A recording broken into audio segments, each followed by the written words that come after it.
कल हमने 1.2 कंप्लीट कर ली है, जिसमें से 3 नंबर का सवाल आना है और 1 नंबर का सवाल आपके आएगा 1.4 में से। इसमें 2 है, एक तो प्रावर्त्य योजियत और एक शून्य साम्य सामुच्चय। आज प्रावर्त्य योजियत द्वारा समीकरणों का हल ज्ञात करना मैं आपको बता दूंगा और कल पढ़ेंगे हमें शून्य साम्य सामुच्चय, जो 5 मिनट का काम है, ज्यादा बड़ी नहीं है। प्रावर्त्य योजियत में 3 प्रकार के सूत्र लगते हैं और तीनों सूत्र मैं आपको बताऊंगा, ध्यान से समझना। तीनों सूत्र बहुत इजी हैं और करना ज्यादा कुछ नहीं है, ध्यान से देखना है बस। 13x - 14 बराबर 9x प्लस 10। आपको ये याद रखना है पहले कि एक तरफ जैसे ये 14 अचर पद है, ये 10 भी अचर पद है, कोष्टक न दिया गया हो तो आपको क्या करना है, ये ए, ये बी, ये सी और ये डी। डी में से आप बी घटा दो, ए में से आप सी घटा दो और दोनों को बट्टा में रख दो, आपके उत्तर आ जाएंगे। देखो x बराबर है, डी में से मैंने बताया बी घटा दो और ए में से सी घटा दो, तो x बराबर आपके पास क्या जाएगा, डी कितना है 10 माइनस डी कितना है माइनस के 14 बट्टे ए कितना है 13 और सी कितना है 9। तो x बराबर आपके पास क्या जाएगा 10 माइनस माइनस प्लस 14 बट्टे 13 में से 9 गए 4, ये 24 बट्टे 4 यानी 6। ये उत्तर आ गया। आपको क्या करना है, डी में से बी, ए में से सी, दोनों को बट्टा में रख दो, आपके पास x का मान आ जाएगा। एक सवाल और है इसका, सेम वैसा ऐसा करना है आपको, वो आपको करना है। तीसरा सवाल मैं आपको बताता हूं, दूसरा सूत्र किस प्रकार से लगता है। सवाल दिया गया आपको 2x प्लस 1 बट्टा 3x प्लस 4 बराबर 1 बट्टे 3। पहले आपको क्या करना है, 3x प्लस 4 को 1 की जगह ले जाना है, 1 को 3x प्लस 4 की जगह ले आना है। तो कैसे, 2x प्लस 1 बट्टा 1 बराबर 3x प्लस 4 बट्टा 3। यानी कि ये आपके पास है ए, ये बी, ये सी, ये डी, ये पी और ये क्यू।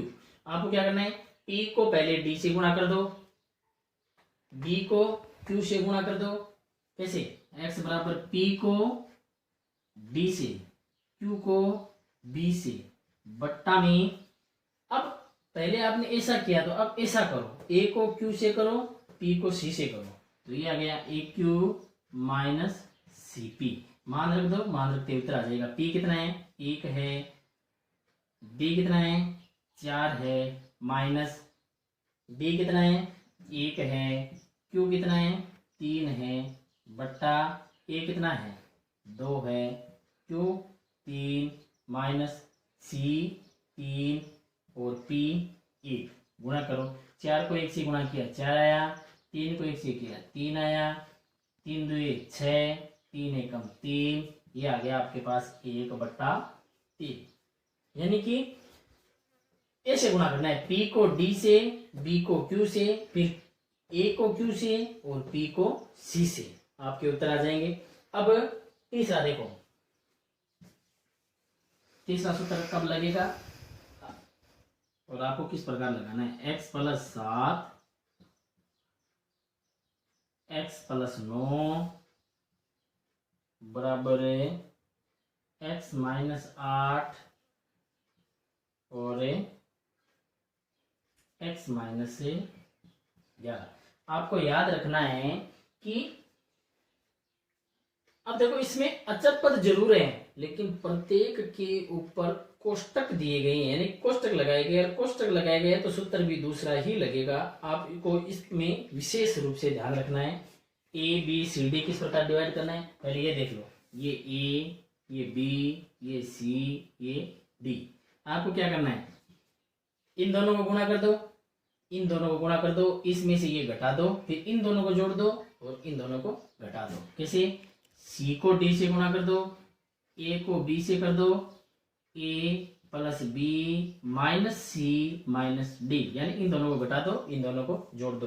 संख्या लिखो, सी कितना है माइनस के 8 है, डी कितना है माइनस के 11 है, ए कितना है 7 है और बी कितना है 9 है। अब इन दोनों को जोड़ना है, 7 प्लस 9 माइनस माइनस के 8 माइनस माइनस के 11। देखो 11 8 88 हो गया, 9 7 63 हो गया, ये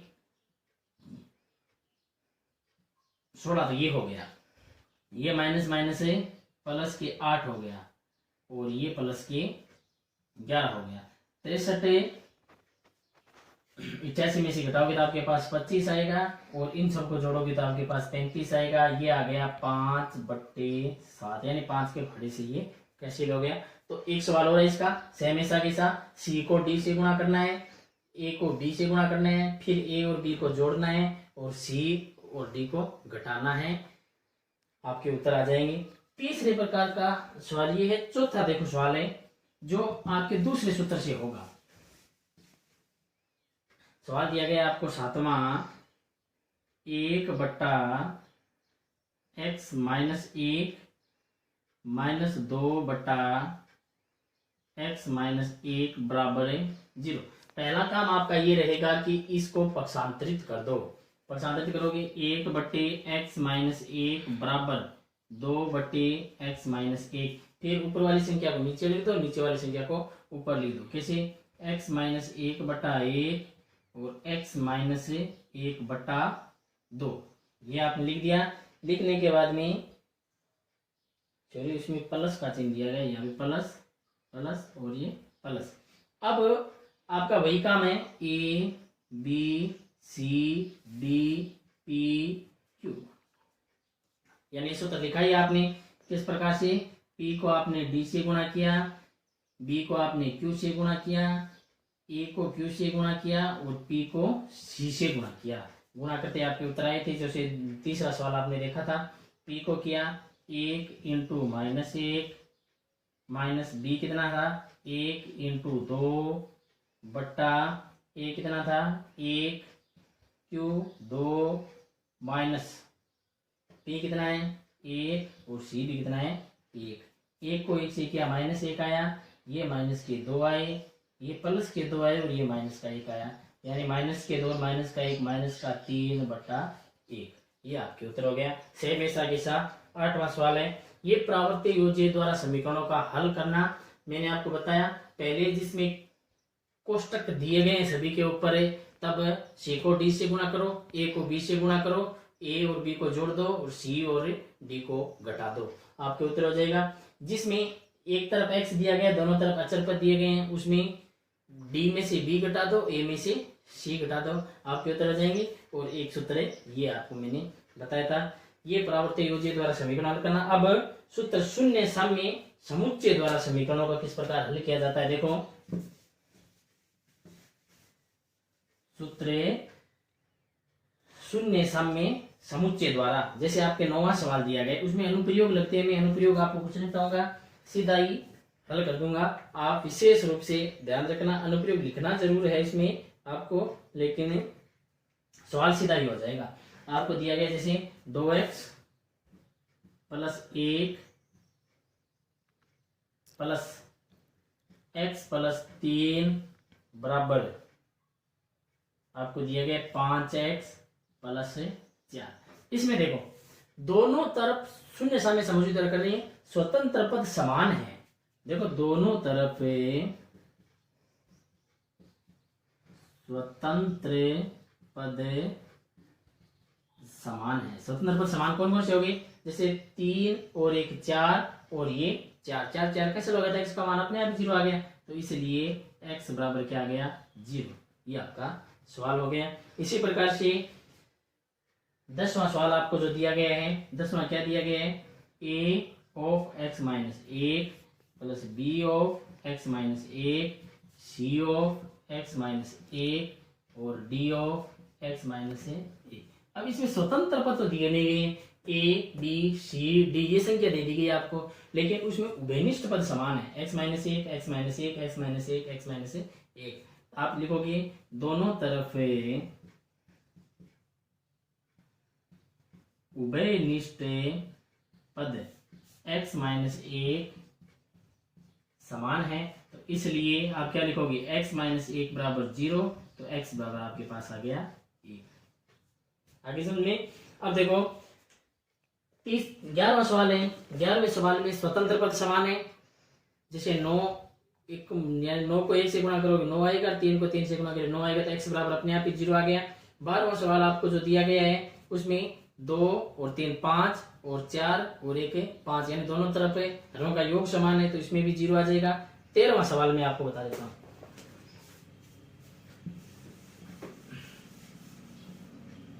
13वां सवाल आपको दिया गया है 1/x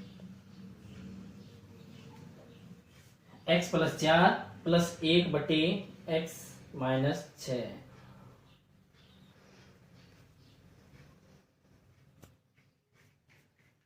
तेरा सवाल आपका 1/x + 4 + 1/x - 6 बराबर है 0। RHS में आपको 0 दिया गया है। LHS में दोनों अंश समान है, तो आपको क्या करना है, हरों का योग करना है। तो LHS में हरों का योग कितना आएगा, x + 4 + x - 6 बराबर 0। ये x और x 2x हो गए, 6 में से 4 चले गए, माइनस के 2 आ गए, बराबर 0 आ गया। तो यानी 2x बराबर, ये माइनस का है उधर प्लस का, तो x बराबर आ गया 2/2 1। ये x का मान आ गया। इसी प्रकार से 14वां सवाल होगा, क्योंकि 14 सवाल के अंदर 5 5 दिए गए हैं दोनों तरफ है, यानी अंश समान है, तो हरों का आप योग कर देना। 15वां सवाल है, हरों का योग कर देना चाहे अंशों का योग कर देना, आपके उत्तर आ जाएंगे। इस प्रकार से आप निकालना, बाकी मैं आपको कल बता दूंगा। धन्यवाद।